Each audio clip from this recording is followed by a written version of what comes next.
అక్క, ఏంటక్క పిలిచావు? కూర్చో ఆనంద.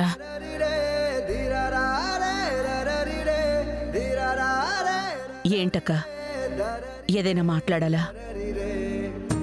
మాట్లాడే సమయం, అవకాశం ఆ దేవుడు ముందు ముందు నాకు ఇస్తాడన్న నమ్మకం, ఆశ ఇంకా తగ్గిపోతోంది ఆనంద. ఏంటక్క, ఏమంటున్నావు? ఎక్కువ రోజులు నేనింక బతకనేమోనని అనిపిస్తోంది ఆనంద. అక్క,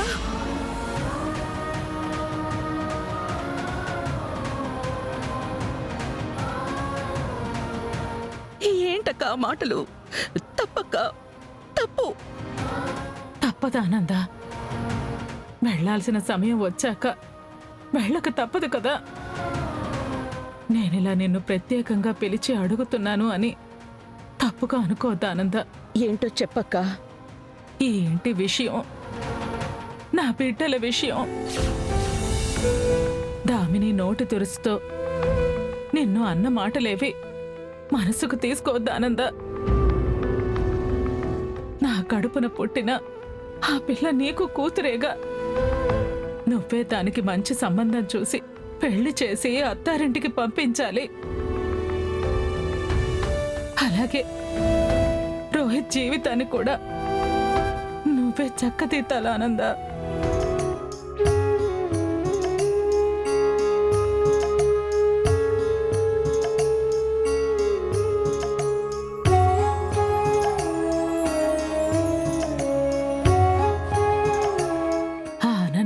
బాబు జీవితంలోకి అడుగు పెట్టడం మొదలు పాపం రోహిత్ ఆ రాక్షసి మూలంగా అన్ని సంతోషాలకి దూరమైపోయాడు. మనశ్శాంతి లేకుండా బతుకుతున్నాడు. రేపు రేపు నేను కూడా బాబుకు దూరం అయ్యాను అంటే ఆ బాధని నా బిడ్డ భరించలేడు ఆనంద, భరించలేడు. ఇంకా మీ బావగారి సంగతి కూడా నీకు తెలిసిందే కదా. ఆయన ఆరోగ్యం అస్సలు బాగుంటలేదు. ఈ మధ్య నా గురించే ఎప్పుడూ ఆయన బెంగ పడుతూ ఉంటున్నారు. నాకేమైనా సరే ఆయన్ని మాత్రం అందరూ చంటి పిల్లాళ్ళ చూసుకోవాలి.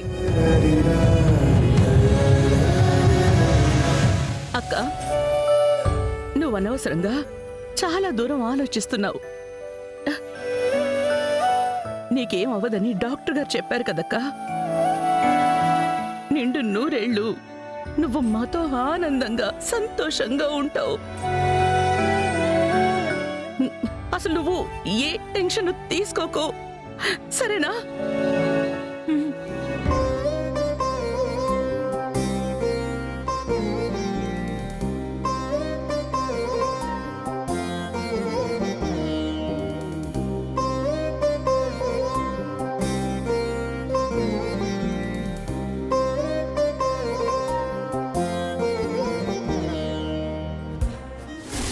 ఇంట్లో అందర్నీ టెన్షన్ పెట్టడానికి నేనుండగా ఏ టెన్షన్ లేకుండా ఇక్కడ ఎవరు ఎందుకుంటారు?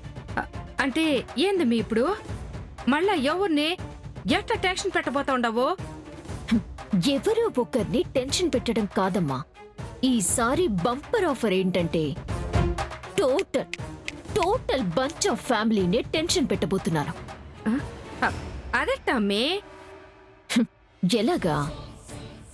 రేపు నా మొగుడి అస్థికలు ఈ ఇంటికి రాబోతున్నాయి.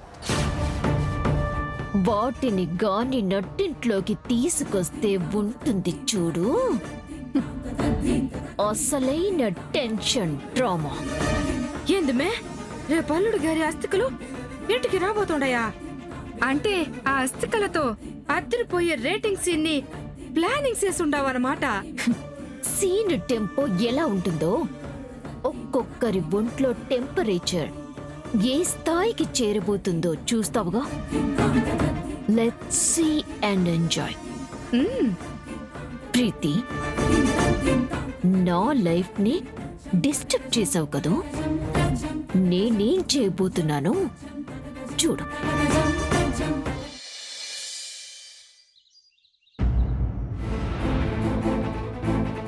ఏదేదో చేస్తానంది, ఏం చేస్తుందో అర్థం కావట్లేదు.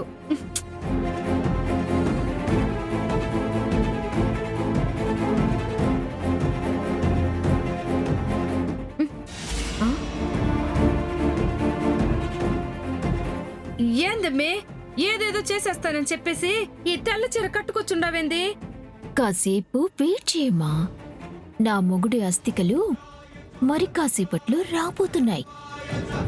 అప్పుడు మొదలవుతుంది సీన్ టెంపో.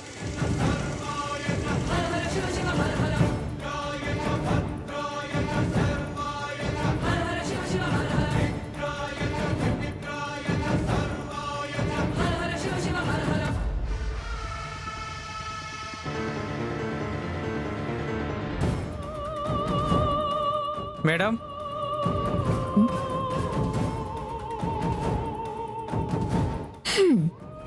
చెప్పానా?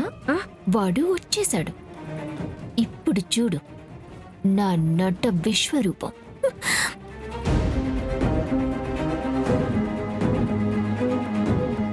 ఎవరు? రోహిత్ గారి అస్థికలు తీసుకొని వచ్చాను, ఇదిగోండి.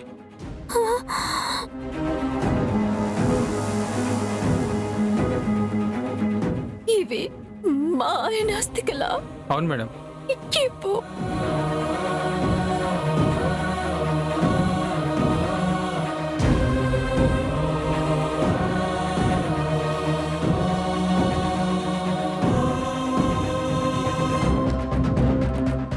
అయ్యో నా మొగుడో, నా మొగుడా, 6 అడుగుల ఆజానుబాహుడివే, ఇలా బోడితే చెంపులోకి వచ్చేసావా? నన్ను విడిచి వెళ్ళిపోయావు కదయ్యా. ఆరు దేవుడా, నా దేవుడా, దీర్ఘ సుమంగలిగా పోవాలని ఆ దేవుళ్ళకి మొక్కుకున్నానే. నా బతుకని విధవగా మార్చేశాడే.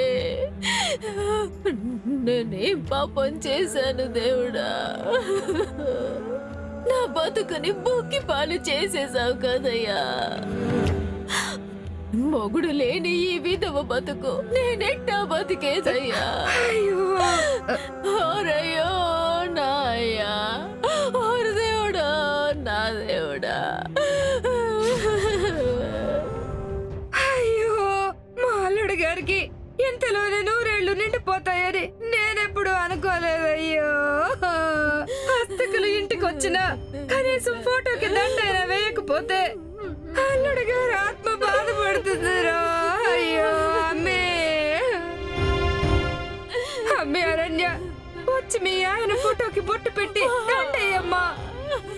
అసలే మనిషి పోయిన 10 రోజుల దాకా ఆత్మ ఈడైనా తిరుగుతా మనల్ని సాగుతా ఉంటదంట.